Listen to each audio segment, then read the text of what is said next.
മറന്നു എന്ന് കരുതിയതൊക്കെ ഞാൻ ഓർത്തുപോയി. അപ്പച്ചന്റെ മരണത്തെ കുറിച്ചാ? മരിച്ചതല്ല, കൊന്നതാണ്. കൊന്നത്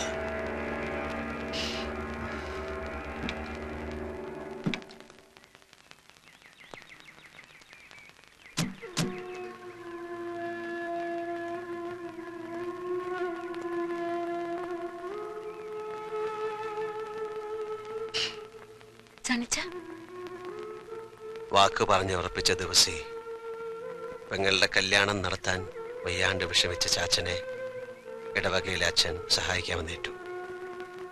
പുതിയ പള്ളി പണിയാൻ പിരിച്ച പള്ളി ഫണ്ട് ചെയ്യുന്നു. അതിപ്പോ എന്നാ കമ്മിറ്റി തീരുമാനിക്കാനാ? ഇട്ടിച്ചൻ എത്ര രൂപ വേണ്ടെന്ന് വെച്ചാൽ അങ്ങ് എടുത്താ പോരെ. എന്ന് പറഞ്ഞാല് പൊതുമുതലാവുമ്പോ ചോദിക്കുകയും പറയുകയും ചെയ്യാതെ എടുക്കാൻ പറ്റുമോ? മാത്രമല്ല ഖജാൻജിയായ പാപ്പച്ചന്റെ പേരിലാണ് ഇത് ബാങ്കിൽ കിടക്കുന്നത്.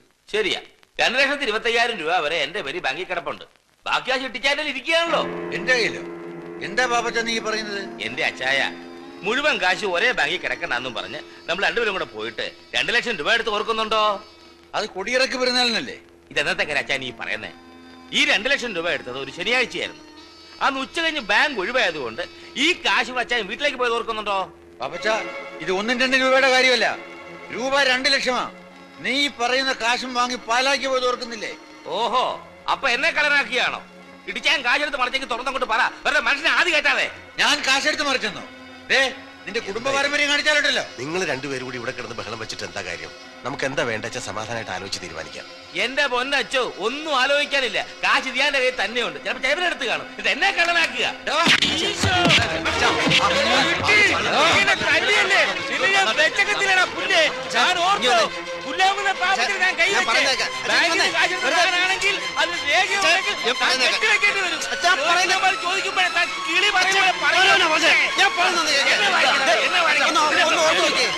കള്ളം പറയത്തില്ല അച്ഛൻ എന്തോ തെറ്റ് പറ്റിയതാ.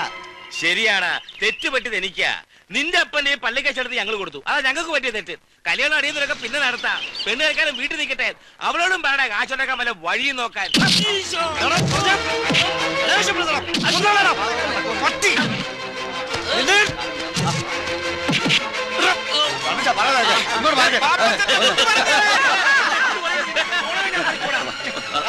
എന്റെ അപ്പനെ കള്ളനാക്കിയിട്ട് നീ ഇവിടെ ജീവിക്കത്തില്ല.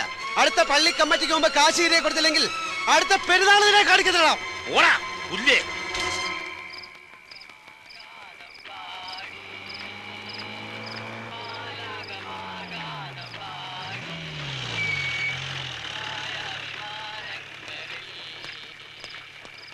സണ്ണി ഇറങ്ങി വരാ. എന്താ സാർ? ഇറങ്ങി വരാൻ.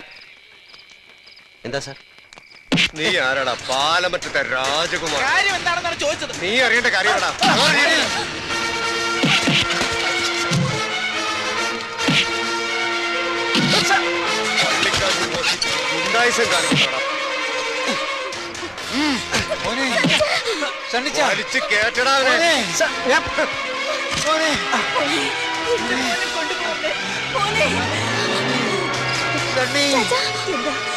കേട്ടടാ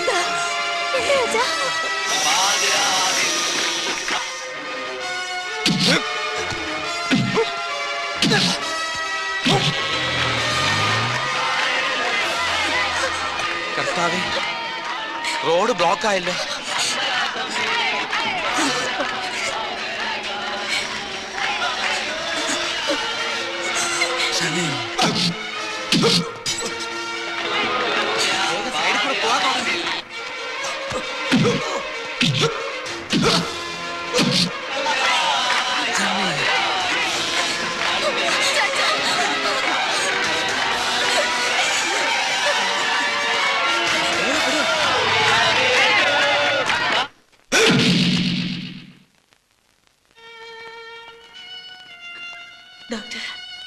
മരണം നടന്നത് ഇവിടെ എത്തുന്നതിന് മുൻപായതുകൊണ്ട് പോസ്റ്റ്മോർട്ടം നടത്തണം. ഡോക്ടർ, അച്ചായ മരിച്ചത്? ഇതൊരു ഗവൺമെന്റ് ഹോസ്പിറ്റലാണ്, പ്രൊസീജിയേഴ്സ് ഉണ്ട്. പിന്നെ എന്തെങ്കിലും കോംപ്ലിക്കേഷൻസ് വന്നാൽ അത് ഒഴിവാക്കാനാ.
പിതാവും പരിശുദ്ധാത്മാവുമായ സർവേശ്വര, സകലത്തിന്റെയും നാഥനായ ദൈവം തന്റെ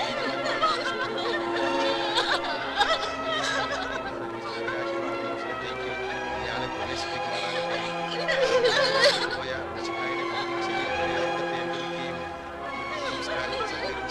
ഇയാളെ ബഹുമാനിക്കുകയും ചെയ്ത നിങ്ങളെല്ലാവരെയും ദൈവസമർത്ഥമായി അനുഗ്രഹിക്കുമാറാകട്ടെ.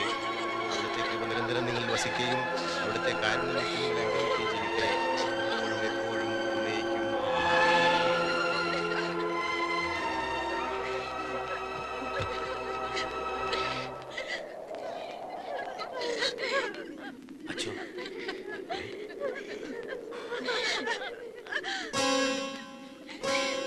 പാപ്പച്ച, ഇത് ഇട്ടിച്ചന്റെ മരണം ആത്മഹത്യയാണെന്നുള്ളതിന്റെ പോസ്റ്റ്മോർട്ടം റിപ്പോർട്ടാണ്. പക്ഷേ ആസ്വദിക്ക് ഇവിടെ അടക്കണോ അതോ പാപ്പച്ച, അതിന് ഇന്നലെ ഉണ്ടായ സംഭവങ്ങളൊക്കെ വെച്ച് നോക്കുമ്പോ പ്രശ്നം ഇവിടം കൊണ്ടൊന്നും അവസാനിക്കുന്നില്ല. പിന്നെ പോലീസ് അന്വേഷണമായി ശവം മാന്തലായി ആകെ കുളവാകും. എനിക്ക് എന്റെ തടി നോക്കണം. ഒരുമാതിരി മറ്റേ വർത്തമാനം പറയരുത്. എന്റെ മടി കിടന്ന ഇട്ടിച്ചായ മരിച്ചത്. വിഷം കഴിച്ചാലും മടി കിടന്ന് മരിക്കാൻ നീ പക്ഷേ എന്റെ അപ്പച്ചന്റെ ശവത്തോട് പക തീർക്കരുത്. നമ്മൾ തമ്മിൽ എന്തെങ്കിലും പ്രശ്നം ഉണ്ടെങ്കിൽ നമുക്ക് പറഞ്ഞു തീർക്കാം എങ്ങനെയെങ്കിലും. എന്റെ അപ്പച്ചനോട് ഇനി നമ്മൾ തമ്മിൽ എന്താടാ പ്രശ്നം? നീ എനിക്കിട്ടൊന്ന് തല്ലി, അത് ഞാൻ പോലീസിൽ പരാതി കൊടുത്തു. അത് വേറെ വിഷയം. പള്ളി വേറെ, പോലീസ് വേറെ. പക്ഷെ തിരുസഭയുടെ നിയമവും കാര്യങ്ങളും എല്ലാവർക്കും ബാധകമല്ലേ? ഇന്നിപ്പം നിന്നെ കൊണ്ട് കരഞ്ഞ് കാലൊടിപ്പിച്ച് ഇട്ടിച്ചാൻ ഇവിടെ അടയ്ക്കുന്നതിന് ഇരിക്കട്ടെ. പക്ഷെ നാളെ മുതൽ വിഷം നിന്ന് മരിച്ചവനെയും കെട്ടിത്തൂങ്ങിച്ചത്തവനെയും ഇവിടെ അടയ്ക്കേണ്ടി വരില്ലേ? മാനം മര്യാദയ്ക്ക് മരിച്ച അപ്പനപ്പന്മാരെ അടയ്ക്കിയ സിമിത്തേരിയായത്. ഇത്തരക്കാരെയൊക്കെ അടയ്ക്കൽ മനുഷ്യർ വെറുതെ ഇരിക്കുവോ? പാപ്പച്ച, ഡോക്ടർക്ക് പറ്റി എന്താ പിഴവ? ചാച്ചൻ പൈലിയുടെ മടി കിടന്ന മരിച്ചേ. അയ്യോടാ, ഡോക്ടർക്ക് പിഴവ് പറ്റാനോ? നമ്മുടെ അമ്പാർ നിരപ്പിൽ അവധുകുട്ടിച്ചാന്റെ മകൻ ആ പോസ്റ്റ്മോർട്ടം ചെയ്ത ഡോക്ടർ ജോർജ് വർഗീസ് ബഹുമിടുക്കനാ. അവൻ ഇങ്ങനൊരു സർട്ടിഫിക്കറ്റ് ഉണ്ടായി കൊടുത്തിട്ട് എന്നാ കിട്ടാനാ? അച്ഛേ, ചാച്ചനെ ഞങ്ങളുടെ കുടുംബ കല്ലറയിൽ അടക്കണം. ഇല്ലെങ്കിൽ മരണം വരെ ഞങ്ങളുടെ കുടുംബക്കാർക്ക് മനസമാധാനം കിട്ടത്തില്ല. എന്റെ ഭാഗത്ത് നിന്ന് എന്തെങ്കിലും തെറ്റുണ്ടെങ്കിൽ ക്ഷമിക്കണം. കുമുസാരോ മാനസാന്തരമൊക്കെ പിന്നെയാവും. പള്ളിക്കാർ ഇട്ടിച്ചാന്റെ പേരില് സാമ്പത്തിക ക്രമക്കേടിന് കേസ് കൊടുക്കാൻ പോകുന്ന സ്ഥിതിക്ക് നാളെ ആരെങ്കിലും ഞാൻ തല്ലിക്കൊന്നും പറഞ്ഞ് പോലീസ് കേസ് കൊടുത്താലോ? അടയ്ക്ക ശവം പിന്നെയും മാന്തേണ്ടി വരും. സിമിത്തെല്ലാം അതൊക്കെ വലിയ പൊല്ലാപ്പാകുന്നേ. പിന്നെ ഞങ്ങൾ ഇടവക്കാരെ വാക്ക് കേൾക്കാതെ അച്ഛന് സിമിത്തൽ അടക്കണമെങ്കിൽ അയക്കോ. ഞാൻ കാര്യം പറഞ്ഞു. പിന്നത്തെ കാര്യമൊക്കെ ഞാൻ നോക്കിക്കോളാം. ഇട്ടിച്ചനെ ഇവിടെ അടയ്ക്കാം. വേണ്ടച്ചോ, ആരുടെ ഔദാര്യം വേണ്ട. എന്റെ അപ്പനെ തെമ്മാടിക്കുഴിയിൽ അടയ്ക്കാ മതി. വിഷം തിന്ന് ചത്തവന് തിരുക്കർമ്മങ്ങൾ കൊടുക്കാൻ പാടില്ല എന്ന നിയമമുള്ളപ്പോ അച്ഛനായിട്ട് തെറ്റിക്കണ്ട. സണ്ണിക്കുട്ടി, വേണ്ട. ഇടവക പ്രമാണിമാരുടെ കാല് പിടിച്ച് എന്റെ അപ്പനെ ഇവിടെ അടയ്ക്കുക.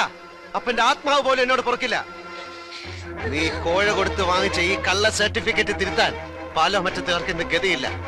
പക്ഷെ എന്റെ ദേഹത്തൊഴുകുന്നത് ഈ ഹൃദയം പൊട്ടി മരിച്ചു കിടക്കുന്ന സാധു മനുഷ്യന്റെ രക്തമാണെങ്കിൽ ഇതിന് ഞാൻ നിന്നോട് എന്തെങ്കിലും കണക്ക് തീർക്കും. ഓർത്തോ? പൈലി പോടാ. തെമ്മാടി പറമ്പിൽ കയറാൻ നാണമുള്ള ഒരുത്തരം ഈ പെട്ടി തുറന്ന. വേണ്ടച്ചോ, വേണ്ട.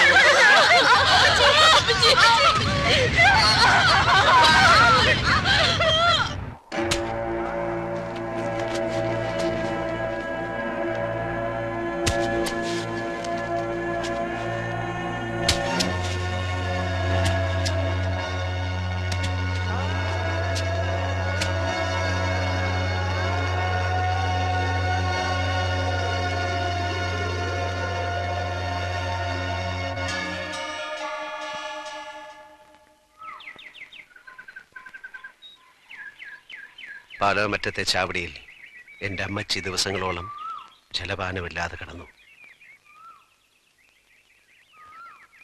എൻ്റെ ഒരു പഴയ സുഹൃത്തിൻ്റെ അഡ്രസ്സുമായിട്ട് ഞാൻ ബോംബെയിലേക്ക് വണ്ടി കയറി.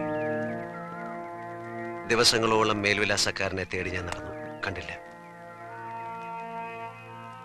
പട്ടിണി കിടന്നത് 1-2 ദിവസങ്ങളല്ല, ആഴ്ചകളോളം. ബോംബെയിലെ സെന്റ് തെരാസസ് ചർച്ചിന്റെ പടിക്കെട്ടിൽ വിശപ്പ് കൊണ്ട് തളർന്നു കിടന്ന എന്നെ ഏതോ ഒരു ബിസിനസ് ടൂറിന് വന്ന അച്ചായൻ ഇന്നലെ രാത്രി കണ്ടില്ലേ, ഒരു കുര്യാക്കോസ്, അദ്ദേഹം വിളിച്ചുണർത്തി. എനിക്ക് ഭക്ഷണം വാങ്ങിച്ചു തന്നു. ഒരച്ഛനെ പോലെ, ഒരു ജ്യേഷ്ഠനെ പോലെ എന്നെ സ്നേഹിച്ചു. എന്നെ ഇവിടെ കൊണ്ടുവന്നു. ഒരു ഈസ്റ്റർ ദിവസം അച്ചായൻ എനിക്ക് തന്ന $5000 വെച്ച് ഈ സണ്ണി ബിസിനസ് തുടങ്ങി. സണ്ണിയുടെ പോക്കറ്റിലെ ആയിരങ്ങൾ 10,000-ങ്ങളായി. ലക്ഷങ്ങളുടെയും കോടികളുടെയും കണക്കുകൾ പാലോമറ്റത്തെ സണ്ണിച്ചന്റെ വിരൽ തുമ്പുകൾ. പക്ഷെ നഷ്ടമായതൊന്നും തിരിച്ചു നേടാൻ കഴിയില്ല എന്നെനിക്ക് മനസ്സിലായി. നാട്ടിൽ നിന്ന് വന്ന ആദ്യത്തെ കത്തിൽ നിന്ന് ഞാൻ അറിഞ്ഞു മോളിക്കുട്ടി കന്യാസ്ത്രീയാകാൻ തീരുമാനിച്ചു. വിവാഹ സ്വപ്നങ്ങൾ കൊണ്ട് നടന്ന എന്റെ അനിയത്തി അതെല്ലാം മറന്ന് കന്യാസ്ത്രീ പട്ടമിടാൻ തീരുമാനിച്ചപ്പോ ഞാൻ തോറ്റു. നൊമ്പരങ്ങളെല്ലാം ഉള്ളിലൊതുക്കി ഞാൻ ഇന്നും ഉയരങ്ങൾ കീഴടക്കും. നാട്ടിലെ വീട്ടാക്കടങ്ങൾ മറന്നിട്ടല്ല, എന്റെ ചാച്ചനെ കൊന്ന പാപ്പച്ചനോട്, എന്റെ ചാച്ചന്റെ മരണം ആത്മഹത്യയാക്കി മാറ്റിയ ഡോക്ടറോട്, അതിനെല്ലാം ഒത്താശ പാടി എന്നെ ലോക്കപ്പിലിട്ട് ഇടിച്ച SIയോട്. വീട്ടാ, ഇന്നെനിക്ക് നിസ്സാരമായി വീട്ടാ. പക്ഷെ എനിക്കും ഒരു വിലങ്ങ് കാത്തിരിപ്പുണ്ടാവും. ഇനി അതുകൂടി കാണാൻ എൻ്റെ അമ്മച്ചിക്ക് ത്രാണിയുണ്ടാവില്ല. പിന്നെ സാന്ദ്ര, നിനക്ക് വേണ്ടിയും ഞാൻ ഈ കടങ്ങളൊക്കെ അവധിക്ക് വയ്ക്കുന്നു. സണിച്ചായ, ഞാനിവിടെ ഇറങ്ങിക്കോളാം.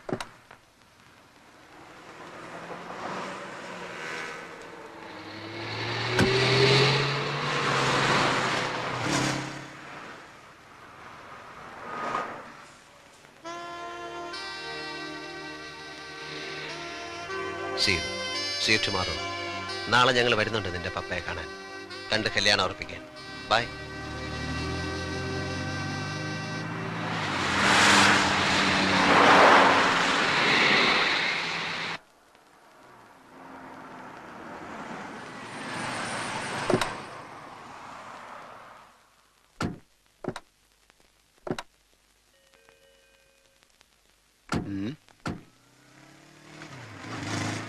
നമസ്കാരം. ജോൺ വാളൂക്കാരൻ? അതെ, ഞാൻ തന്നെ. വരൂ. വരൂ.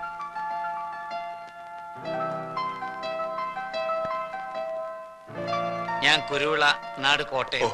ഇത് സണ്ണി, നാട്ടില് പാലായില. മിസ്റ്റർ രാമസ്വാമി പാലക്കാടാണ്. ഹലോ, ഇത് എന്റെ ഭാര്യ.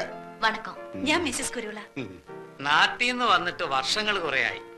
മോളെവിടെ? ഇവിടെ ഇല്ലേ? ഉണ്ടായിരുന്നു. രാവിലെ കുട്ടിയും കൊണ്ട് പുറത്തു പോയതാ. പർച്ചേസിങ്ങിനോ മറ്റോ ആണ്.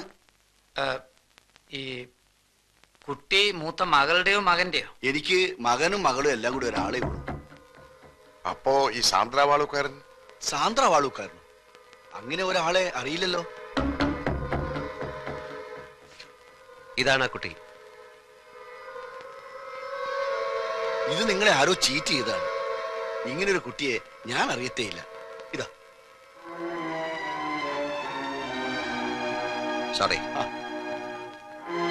പോന്നു.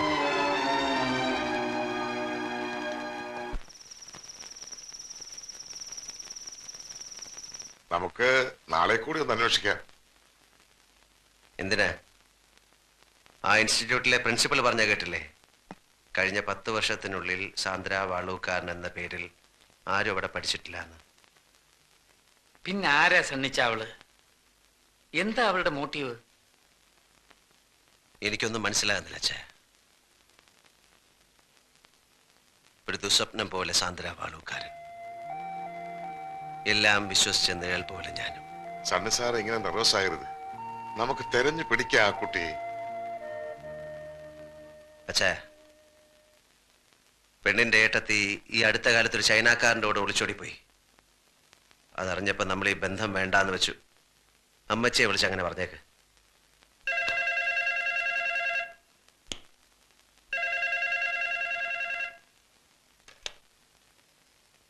ഹലോ കുരുവിള കുഞ്ഞാ, എന്തിയാ സണ്ണിച്ചൻ? കൊടുക്കാം.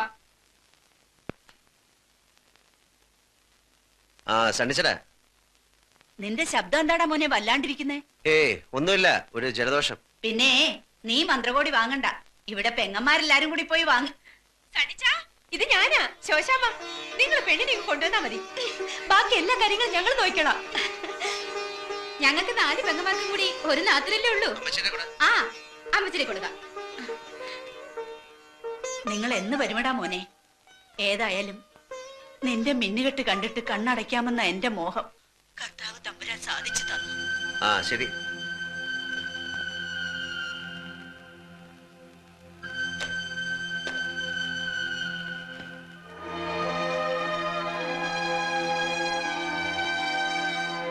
നാട്ടിൽ വന്ന് മണവാട്ടി വേഷം കിട്ടാൻ വാടകയ്ക്ക് ആരെങ്കിലും കിട്ടും ഇവിടെ ഇതിനെ? എന്തു വേണമെങ്കിലും കൊടുക്കാം, എന്തു. നാട്ടിലെ ഈ കല്യാണം കാണാൻ നാളുകൾ എണ്ണി കഴിയുന്നവരുടെ മുമ്പിൽ മിന്നുകെട്ടാനൊന്ന് നിന്ന് നിന്നാ മതി.